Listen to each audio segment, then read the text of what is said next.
जोहार दोस्तों, आप सभी को आपका अपना चैनल नाग पूर्णिमा फाउंडेशन में स्वागत है। आज हम लोग चर्चा करेंगे जो लास्ट हम लोग 40-45 जो लेक्चर दिए थे, वो हम लोग झारखंड के इतिहास पर लेक्चर दिए थे। झारखंड का इतिहास इस तरीके से हम लोग का कंप्लीट हो चुका है, लगभग 45-46 लेक्चर हुआ है। उसमें से जहाँ तक पॉसिबल है, जो परीक्षा के दृष्टिकोण से महत्वपूर्ण है, उसको हम लोग समझने का प्रयास किए। मैं ये दावा नहीं कर रहा हूँ कि मतलब उन्हीं में से आएगा, लेकिन इतना ज़रूर बताऊंगा कि ये परीक्षा के दृष्टिकोण से कम भी नहीं है जितना पढ़ाया गया है। अगर आप लोग इतना भी एक बार याद रख लीजिएगा, इतना भी अगर आप लोग का माइंड में रहेगा, तो अगर हिस्ट्री में अगर 10-15 क्वेश्चन जितना भी क्वेश्चन पूछेगा, उसमें मतलब 70-80% हमारे लेक्चर से ही आप लोग को देखने को मिलेगा। तो आप लोग अगर हमारे चैनल के द्वारा अगर प्ले लिस्ट में सभी एक के बाद एक करके जो वीडियो लेक्चर नहीं देखे हैं, तो उसको कृपया करके एकदम शुरुआती लेक्चर से ही देखिए, ताकि आप लोग को एक बेसिक कॉन्सेप्ट के साथ साथ उसकी समझदारी भी, सब्जेक्ट की समझदारी भी कॉन्सेप्ट के अनुसार चलता रहे। तो थैंक यू फॉर वाचिंग, धन्यवाद। ये हम लोग का संपूर्ण सिलेबस के बारे में इसमें समझाया गया है। ये हम लोग का पहला लेक्चर है ऐतिहासिक स्रोत के संदर्भ में। ये दूसरा चैप्टर है जिसमें झारखंड के नामकरण के बारे में बताया गया है। ये तीसरा है जिसमें प्राचीन काल और झारखंड के बारे में बताया गया है। चौथा है कि बौद्ध धर्म और जैन धर्म के संदर्भ में झारखंड का इतिहास, और ये जैन धर्म को स्पेशली बताया गया है झारखंड के संदर्भ में। फिर मौर्य काल और झारखंड में क्या क्या घटनाएं घटी थी उसके बारे में है। ये मौर्योत्तर काल में जो जो काल आया था उसके टाइम में झारखंड का जो इतिहास था उस पर है।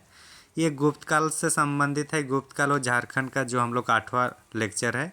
9वां लेक्चर है हम लोग का गुप्तोत्तर काल में, मतलब गुप्त काल के बाद वाले काल से।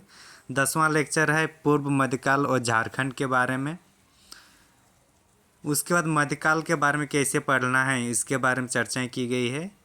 फिर 11वां लेक्चर हम लोग का आता है दिल्ली सल्तनत के बारे में।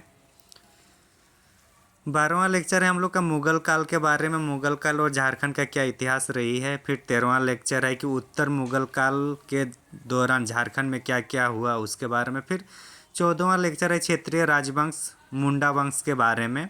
फिर नागवंश के बारे में 15वां लेक्चर है। 16th लेक्चर जो है चेरो वंश से संबंधित है, चेरो वंश और झारखंड के बारे में। 17th लेक्चर है हम लोग का सिंहभूम वंश के बारे में। 18वां लेक्चर है मानभूम वंश जिसमें धनबाद पंचायत राज ये सब है। 19वां लेक्चर है रामगढ़ राज के बारे में। 20वां है कि अंग्रेज़ों का आगमन झारखंड में किधर से हुआ और उस टाइम क्या क्या घटनाएं घटित उसमें है। जब अंग्रेज़ों का आगमन होता है तो 21वें लेक्चर में उसका विद्रोह भी देखा गया। 22वें लेक्चर में ढाल विद्रोह के बारे में देखा जाता है हमारे लेक्चर में। फिर 23वां जो है लेक्चर है इसमें चुआर विद्रोह से संबंधित है। 24वां लेक्चर फिर से चेरो विद्रोह का है। 25वां लेक्चर हम लोग का घटवाल विद्रोह से संबंधित है। 26वां लेक्चर है हम लोग का पहाड़ियों विद्रोह के बारे में है। फिर 27वां लेक्चर है तमाड़ विद्रोह के बारे में है। 28वां लेक्चर हम लोग का तिलका माझी विद्रोह से संबंधित है। 29वां लेक्चर हम लोग का मुंडा और हो जनजाति का विद्रोह हुआ था उसके बारे में है। 30वां लेक्चर हम लोग का आता है कोल और भूमिज विद्रोह के बारे में। 31वां जो लेक्चर आ रहा है हम लोग का संथाल विद्रोह के बारे में है, जो वेरी वेरी इंपॉर्टेंट है। 32वां लेक्चर है सरदारी विद्रोह से संबंधित है। फिर 33 नंबर का लेक्चर जो है बिरसा मुंडा विद्रोह है। और 34 लेक्चर जो हम लोग का है वो ताना भगत आंदोलन से संबंधित है, जो जेपीएससी मेंस में भी है। 35 लेक्चर है झारखंड में 1857 के विद्रोह से संबंधित है। 36 नंबर का जो लेक्चर है क्रांतिकारी आंदोलन से संबंधित है। फिर 37 लेक्चर आ रहा है आरंभिक गांधीवादी के बारे में, मतलब गांधीवादी और झारखंड। 38वां लेक्चर है असहयोग आंदोलन और झारखंड में क्या क्या उस टाइम प्रभाव पड़ा था उसके बारे में है। 39 लेक्चर है स्वराज पार्टी और साइमन कमीशन के झारखंड के संदर्भ में। 40वां लेक्चर है सविनय अवज्ञा आंदोलन के बारे में है। 41वां जो लेक्चर है हम लोग का कांग्रेस का रामगढ़ अधिवेशन, एकमात्र अधिवेशन जो झारखंड में हुआ था। 42वां लेक्चर है व्यक्तिगत सत्याग्रह है, इस टाइम गांधी जी अंतिम रूप से झारखंड आए थे। भारत छोड़ो आंदोलन जो है वो 43वां लेक्चर में है, इसका प्रभाव झारखंड में भी पड़ा है।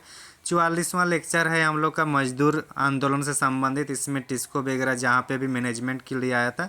फिर 45वां को जो लेक्चर है वो झारखंड राज्य निर्माण के संघर्ष के बारे में। 46वां लेक्चर उसका झारखंड राज्य निर्माण का पहला वीडियो है। और 47वां लेक्चर है झारखंड राज्य निर्माण का दूसरा। और 48 लेक्चर है ये झारखंड का। इस तरीके से झारखंड के इतिहास को जो परीक्षा के दृष्टिकोण से महत्वपूर्ण है उसको एक एक करके बारीकी से हम लोग समझने का प्रयास किए, जो परीक्षा के दृष्टिकोण से वेरी वेरी इम्पोर्टेंट हो। तो थैंक यू फॉर वाचिंग, धन्यवाद। अगर आप लोग हमारे चैनल में नए हैं तो ज़रूर सब्सक्राइब करें, और आगे जितना भी जो भी पॉइंट आउट है उसको ज़रूर कमेंट में लिखें, ताकि हम लोग को भी फीडबैक मिले और उसके अनुसार हम लोग भी आगे काम कर सके। Thank you.